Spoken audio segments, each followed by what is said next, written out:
திருவள்ளுவர் திருக்குறள் உலக சாதனை மாநாட்டிற்கு தலைமையேற்று வந்திருந்து சிறப்புரையாற்றி ஆய்வு மலரை வெளியிட்ட முனைவர் ஜான் சாமுவேல் ஐயா அவர்களுக்கு தலைநகர் தமிழ்ச்சங்கத்தின் சார்பாகவும் திருக்குறள் உலக சாதனை மாநாட்டின் சார்பாகவும் நன்றியை தெரிவித்துக் கொள்கிறோம். நன்றி ஐயா.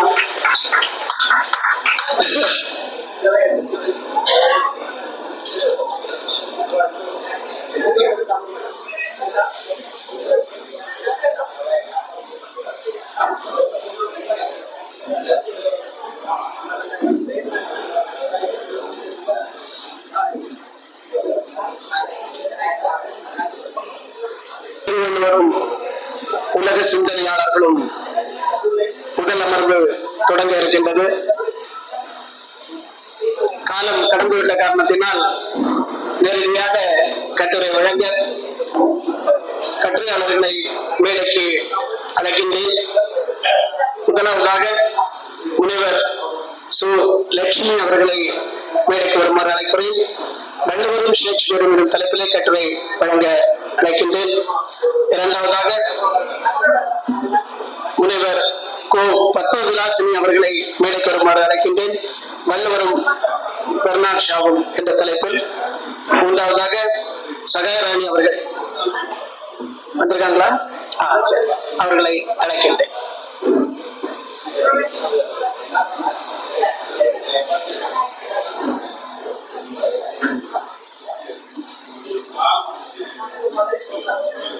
நீங்க ஃபர்ஸ்டா?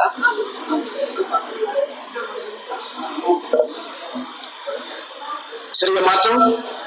கட்டுரையை முதலாக முனைவர் கோ பத்மவிலாசினி அவர்கள் வழங்க இருக்கின்றார்கள். வள்ளுவரும் பெர்னார்ட் ஷாவும் என்ற தலைப்பு.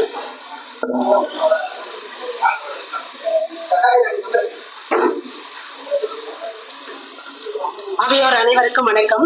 இந்த நல்லதொரு பொழுதில் எல்லோரையும் கண்டு சந்திப்பதில் மிக்க மகிழ்ச்சி கொள்கிறேன். வள்ளுவரும் பெர்னார்ட் ஷாவும் என்ற தலைப்பில் என்னுடைய கட்டுரை அமைகிறது. உலக பொதுமறையாம் திருக்குறளை அமுத மொழியில் படைத்த வள்ளுவரையும் நாடகத்தின் மூலம் தன்னுடைய கருத்துக்களை முன்வைத்த பெர்னார்ட் ஷாவுடைய கருத்துக்களையும் ஒப்பிட்டு ஆய்வதாக என்னுடைய ஆய்வு கட்டுரை அமைந்துள்ளது. அறம்பொருள் இன்பம் வீடு என்ற முப்பொருளையும் உலகிற்கு எடுத்து தந்தவர் திருவள்ளுவர். அதே போல சமூகத்திற்கு தேவையான அனைத்து கருத்துக்களையும் தன்னுடைய நாடகத்தின் வாயிலாகவும் தன்னுடைய படைப்பின் வாயிலாகவும் எடுத்து முடிந்தவர் பெர்னார்ட் ஷா. இவ்விருவரையும் ஒப்பிட்டு நோக்குவதுதான் இக்கட்டுரையினுடைய பொருண்மை. மக்களுடைய அன்றாட வாழ்வில் கடைபிடிக்க வேண்டிய ஒழுக்கங்களை அறத்துப்பாலின் வழியாகவும் சமூகத்தில் கடைபிடிக்க வேண்டியதை நம்முடைய பொருளாதாரம், நிர்வாகம், சமூகவியல் ஒழுக்கங்கள் போன்றவற்றை பொருட்பால் வாயிலாகவும் வாழ்க்கையினுடைய இன்ப துன்பங்கள் எவ்வாறு அமைதல் வேண்டும் அப்படின்னு அகவாழ்வில் கடைபிடிக்க வேண்டிய ஒழுக்கத்தை இன்பத்து பால் வாயிலாகவும் எடுத்து மொழிந்தவர் வள்ளுவர். அந்த வகையில் காணும் ஒவ்வொன்றையும் நாடக நோக்கோடு பார்த்து தன்னுடைய நாடகத்தின் வாயிலாக அதனுடைய முன்னுரையின் வாயிலாகவே தன்னுடைய கருத்துக்களை எல்லாம் எடுத்து மொழிந்தவர் பெர்னார்ட் ஷா. 60க்கும் மேற்பட்ட நாடகங்களை எழுதியுள்ளார். இவர் இலக்கியம், இசை விமர்சனம், நாவல், புதினம், நாடகம், பத்திரிகை கலைஞர், பத்திரிகை ஆசிரியர் என்ற பல்வேறு துறைகளிலும் தன்னுடைய தடத்தை பதித்து தன்னுடைய கருத்துக்களையும் சமூகத்திற்கு எடுத்து ஓதியவர் பெர்னார்ட் ஷா. இவ்வாறு இவ்விருவருடைய கருத்துக்களும் சமூகத்திற்கு எவ்வகையில் இன்றும் நமக்கு தேவையாக இருக்கிறது என்பதை தான் இக்கட்டுரையின் வழியாக நான் கூறியுள்ளேன். பெர்னார்ட் ஷா 1856 அயர்லாந்தில் பிறந்தவர். தாயார் எலிசபெத் லூசியா. அவர்கள் மூலம் இசையை பற்றிய சிறந்த அடிப்படையான விஷயங்களை எல்லாம் அறிந்ததுனால இவர் முதல்ல த ஸ்டார் அப்படிங்கிற ஒரு பத்திரிகையில இசை விமர்சனம் எழுதக்கூடியவராக பணியாற்றுகிறார்.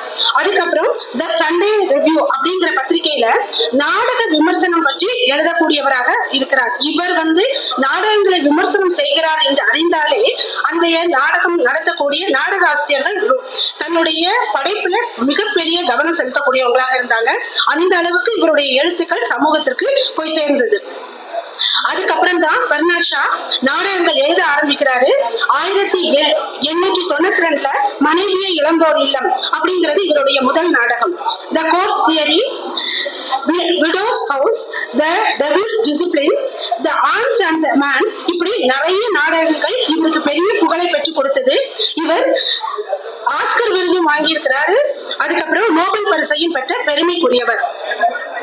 அவர் 1932 இந்தியாவில பாம்பே வர்றாரு. அதுக்கப்புறம் தான் அறிவுள்ள நங்கைக்கு பொது உடைமைக்கான வழி அப்படிங்கிற கட்டுரையை பெர்னாட் ஷா எழுதினாரு. பெண்களும் பொது உடைமை சிந்தனை உடையவர்களாக திகழ வேண்டும் அப்படின்னு நினைச்சவர் பெர்னாட் ஷா. வள்ளுவர் தம்முடைய குரல் வாயிலாக முக்காலத்துக்கும் பொருந்தக்கூடிய கருத்துக்களை சமூகத்துக்கு கொடுத்தாரு. அதே போல பெர்னாட் ஷா தன்னுடைய படைப்பின் வாயிலாக கொடுத்திருக்கிறாரு. அதுல 2 பேரும் முக்கியமா சொன்னது புலால் உண்ணாமை. சங்க காலத்துல புலால் உண்பது தவறு அப்படின்னு எங்கேயுமே சுட்டப்படல. ஆனா அதுக்கப்புறமா வந்த வள்ளுவர் தம்முடைய நூல்கள்ல எல்லாம் தன்னுடைய குரல்ல புலால் உண்பதை மறுத்திருக்கிறாரு. தானும் பெருக்கத்திற்கு தான் பிரிது ஊன் உண்பான் எங்கனும் ஆளும் அருள் அப்படின்னு கேட்பாரு. புலால் மறுத்தல் அப்படிங்கறத உண்ணாமை வேண்டும் புலால் அப்படின்னு சொல்வாரு. கல் உண்ணக்கூடாது அப்படிங்கறதையே உண்ணற்க கல்லை அப்படின்பாரு வள்ளுவர்.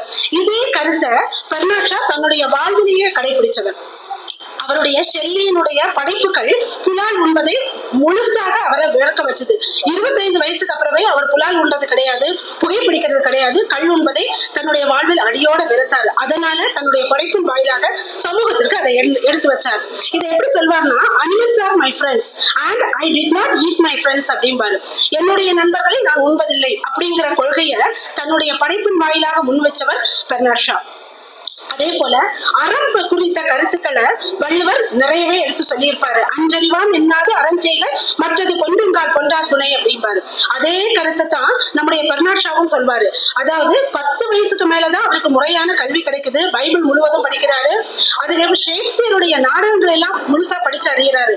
அவர் சொல்வாரு, ஒன்னும் செய்யாம வெட்டியா வாழ்றதை விட தப்பா செய்தாவது நம்ம எல்லாத்தையும் தன்னுடைய வாழ்வில் கத்துக்கிட்டு முன்னேறி வரணும் அப்படிங்கிற கருத்துக்கள் பெர்னாட் ஷா உடையதாக இருந்தது.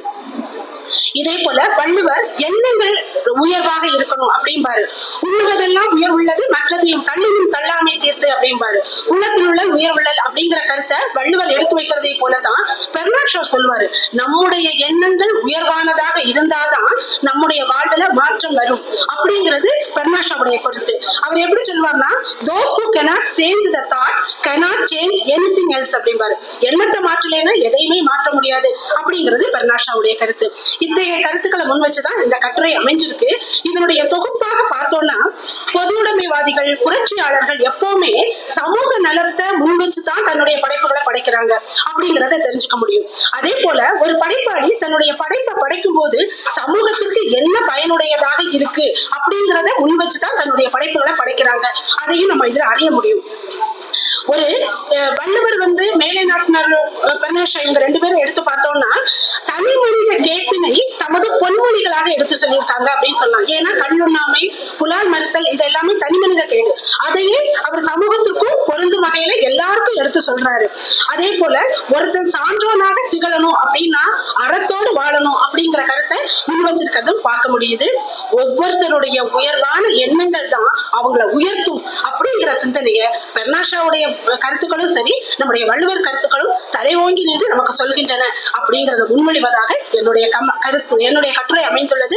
நல்லதொரு வாய்ப்பளித்த அனைத்து நல்லுள்ளங்களுக்கும் நன்றி.